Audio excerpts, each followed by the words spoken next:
Assalamualaikum warahmatullahi wabarakatuh. Perkenalkan, nama saya Muhammad Rosid. Saya prodi Fakultas Farmasi Universitas Wahid Hasyim Semarang.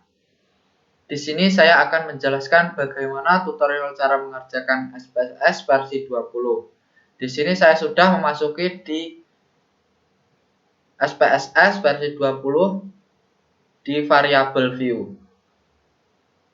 Di sini saya akan menjelaskan tujuan saya mengerjakan uji normalitas Shapiro-Wilk. Untuk mengetahui apa sebuah data, penelitian berdistribusi normal atau tidak. Dalam analisis statik parameter, data berdistribusi normal adalah suatu keharusan sekaligus merupakan syarat mutlak yang harus terpenuhi. Adapun jika didapati data tidak berdistribusi normal, maka pengujian hipotesis penelitian dilakukan dengan menggunakan pendataan analisis non-parametrik. Salah satu cara untuk mendeteksi kenormalan sebuah data dapat dilakukan dengan teknik Shapiro-Wilk. Uji Shapiro-Wilk pada umumnya dipakai untuk sampel yang jumlahnya kecil, kurang dari 50 data, sementara di kasus jumlah data itu tidak kurang dan tidak lebih dari 50 data, maka kita menggunakan uji Shapiro-Wilk. Baik, di sini saya akan menjelaskan di kolom name. Di kolom name kita menuliskan E1 di baris 1, kemudian di baris 2 kita tuliskan E2, kemudian di baris 3 kita tulis E3, di baris 4 kita tulis E4, kemudian di baris 5 kita tulis E5. Di tipe kita abaikan, di weight kita sesuai dengan yang tertera di aplikasi, kemudian di desimal juga begitu. Di label kita tulis EEDS baris pertama 30%, kemudian EEDS baris kedua 40%, dan baris ketiga EEDS 50%, baris keempat EEDS 60%, baris E5 EEDS 70%. Dan seterusnya kita abaikan. Di sini kita akan memasuki data view.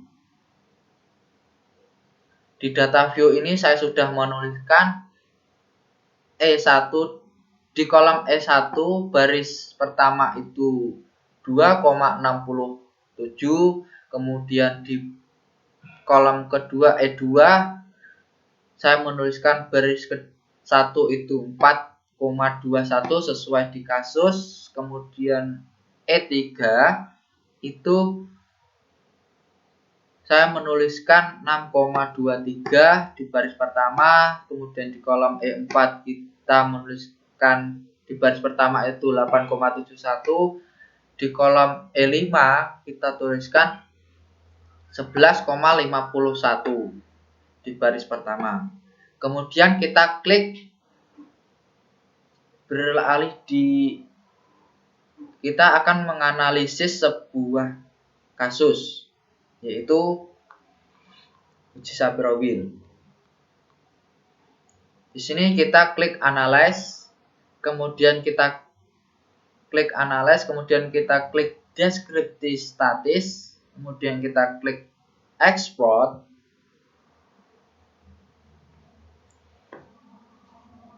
Di kotak dialog export ini kita ganti EEDS 30, EEDS 40, dan EEDS 50, dan seterusnya itu kita pindahkan di independent list satu persatu.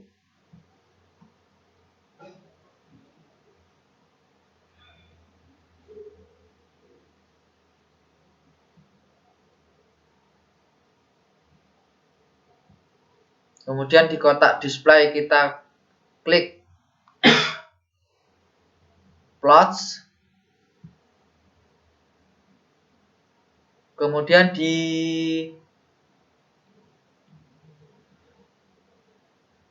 kotak dialog exploit ini, di box plus ini kita klik none, kemudian di deskriptif yang tercentang ini kita klik, kita hapus, kemudian di non parametric plots with test ini kita klik centang, kemudian kita klik continue. Sudah masuk semua, kemudian kita klik OK. Untuk menunggu hasil output,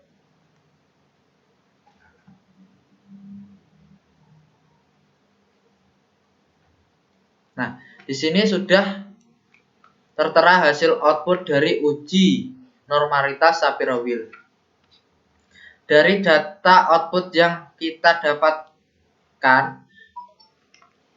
dapatkan melihat dari nilai jika signifikan lebih dari 0,05, maka data tersebut tidak terdistribusi normal. Dan jika data tersebut kurang dari 0,05, maka data tersebut berdistribusi normal. Di nilai signifikannya berarti kita ngambil yang bawah, yaitu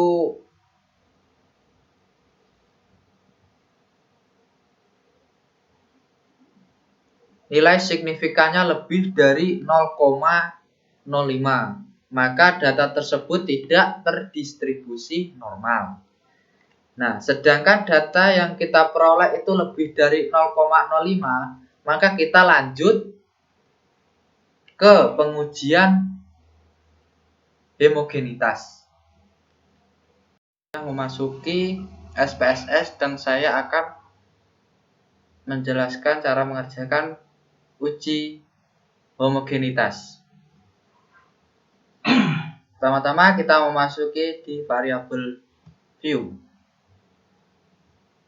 Di variabel view ini di kolom name, di baris pertama kita tulis kelompok, kemudian di baris kedua kita tulis DDH.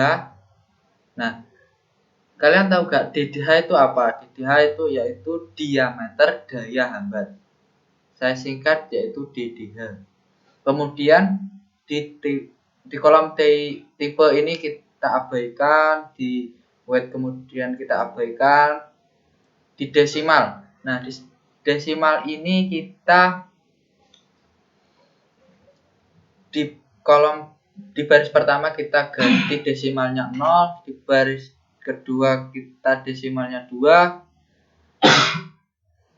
Kemudian di label ini kita tulis kelompok EEDS di baris pertama, kemudian di baris kedua kita tulis diameter daya hambat. Kemudian di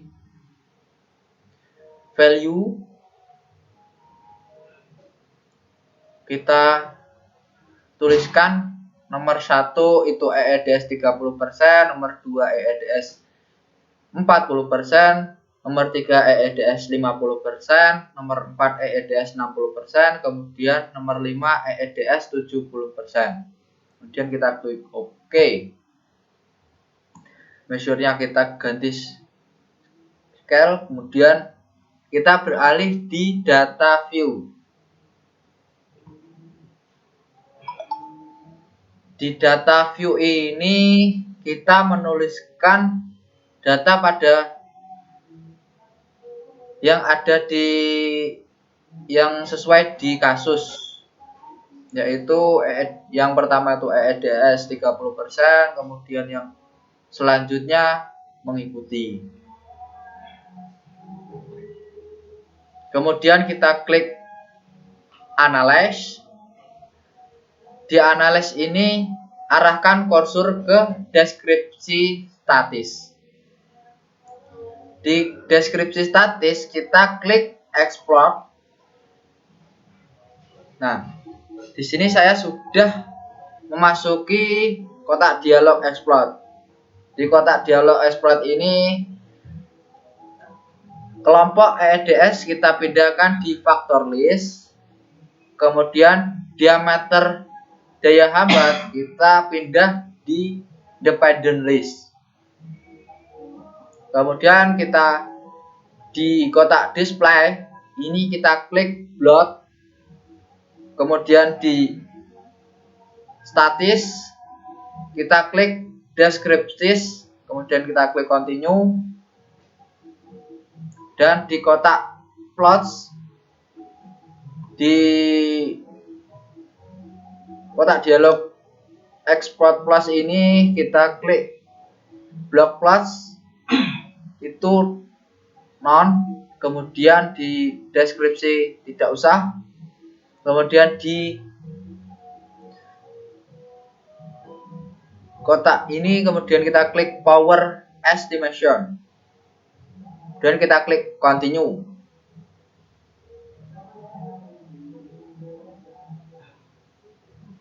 Dan kita mendapatkan hasil analisis output dari homogenitas.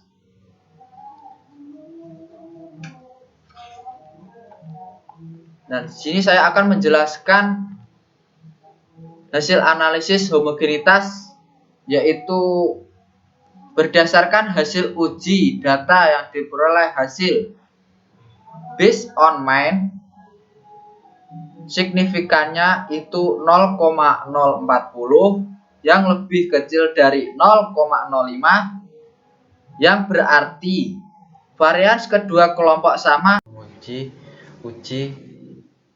Kruskal-Wallis atau uji H. Uji H merupakan alternatif uji V. Uji V berasumsi bahwa populasi yang diteliti berdistribusi normal dan mempunyai varian yang sebaran yang sama. Namun uji H berasumsi bahwa variabel random dan berdistribusi kontinu. Sama seperti uji V, uji H digunakan untuk mengetahui adanya perbedaan rata-rata pada 3 sampel atau lebih. Nah, di sini saya akan menjelaskan langkah-langkah, yaitu di kolom pertama itu kelompok di baris pertama, kemudian DDH di baris kedua, di kolom tipe ini kita abaikan, di weight kita juga abaikan, di kolom desimal ini kita di baris pertama kita ganti dengan desimal 0, kemudian di baris kedua di DH ini kita samakan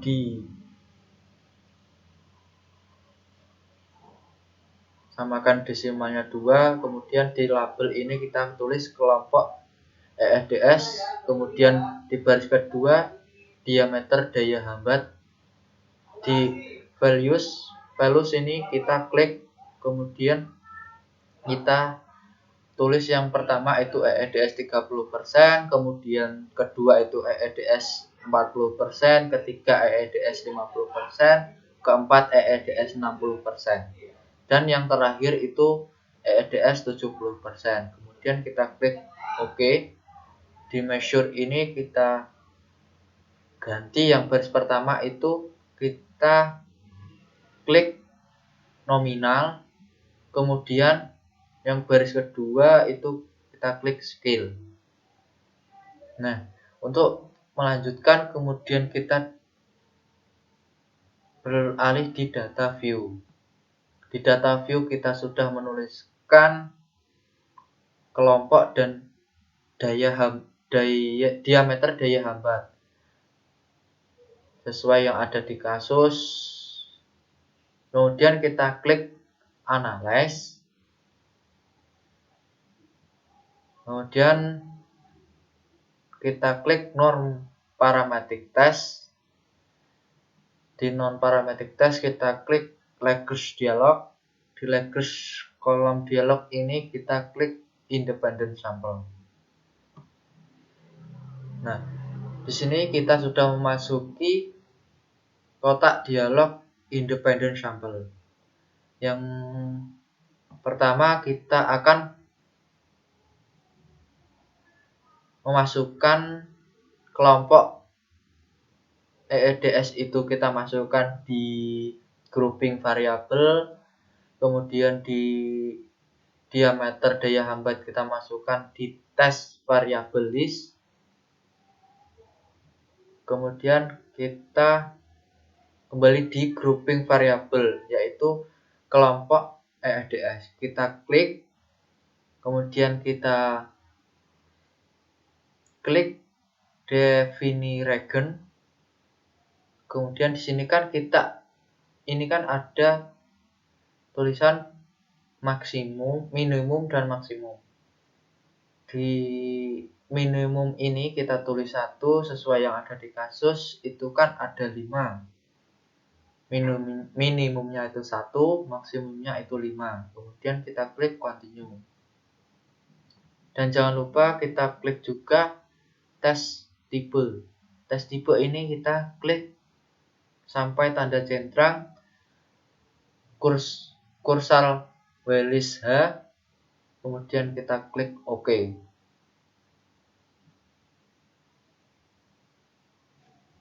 Di sini kita sudah memasuki hasil output dari uji Kruskal Wallis. Bisa kita lihat output di sini diperoleh nilai signifikan itu 0,000. Kita lihat soal di kasus.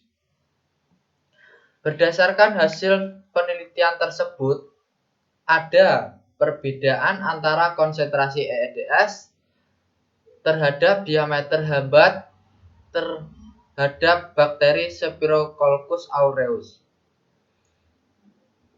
Karena nilai signifikannya itu kurang dari 0,05, dapat disimpulkan bahwa terhadap perbedaan antara konsentrasi EEDS terhadap diameter daya hambat terhadap bakteri Staphylococcus aureus. Sekian penjelasan dari saya. Apabila ada tutur kata yang salah, mohon dimaklumi. Sekian. Wassalamualaikum warahmatullahi wabarakatuh.